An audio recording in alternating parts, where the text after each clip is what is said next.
Hi everyone, Paul Micallef here from Autism Explained. Today I'll be sharing a quick lesson for teachers around how to handle disruptive autistic behaviour in the classroom.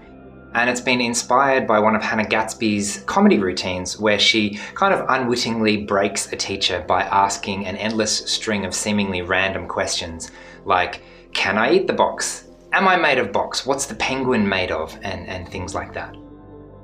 It's a hilarious little story and I'd strongly encourage you to watch her original performance.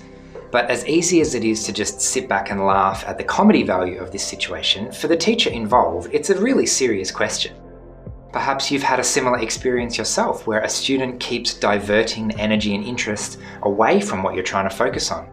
I remember one young man that I worked with, every time he opened his mouth, he said something about whales.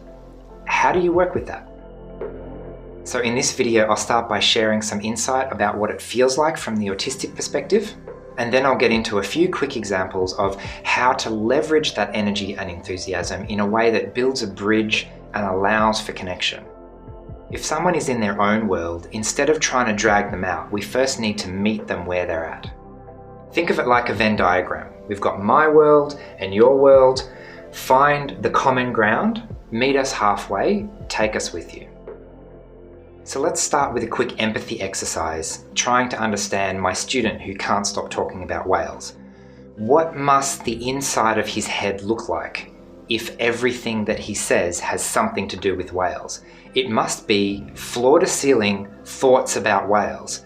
Now, if I try to ask him not to think about whales, not to speak about whales, that's going to be really difficult for him to do because his internal experience is just engrossed in this subject. It's so interesting to him. Also, if he does comply and behave and stop interjecting with thoughts about whales, that's probably going to take a significant amount of his mental resources, and he may or may not have any left over to notice what's going on and actually learn something. Instead, if I can find a way to link the topic of whales to something we're supposed to be doing, all of a sudden we have a significant chance of success. An important lesson from Hannah's story is that while she was asking these questions, she was actually really engaged. She was interested, she was curious, she was trying to learn. This is exactly the state we want children to be in at school. Open, curious, eager to participate. We know that that's the optimal condition for learning. So what we don't want to do is try and dampen that enthusiasm, but instead we can leverage it by linking it to the topic. Let me give you a few quick examples. So a friend of mine was struggling to learn trigonometry at school. She just couldn't care less what A and B and C were. She did care about soccer. So transform A and B and C into a soccer field. Suddenly she's the star player about to kick a goal. What angle does she need to kick the ball at?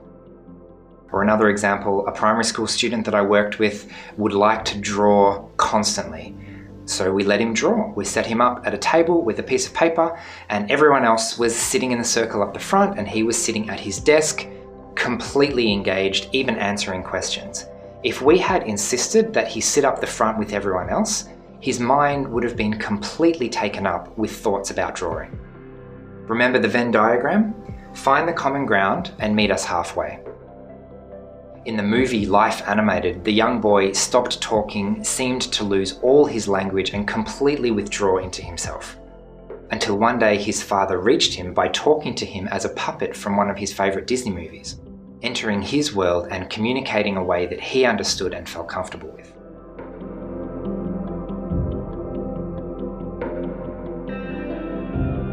A lot of us feel lonely and isolated because no one is interested enough, in whales, for example, to come and meet us in our world.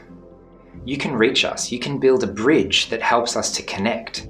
And a great place to start is by leveraging that autistic level of energy and interest that might otherwise be seen as disruptive.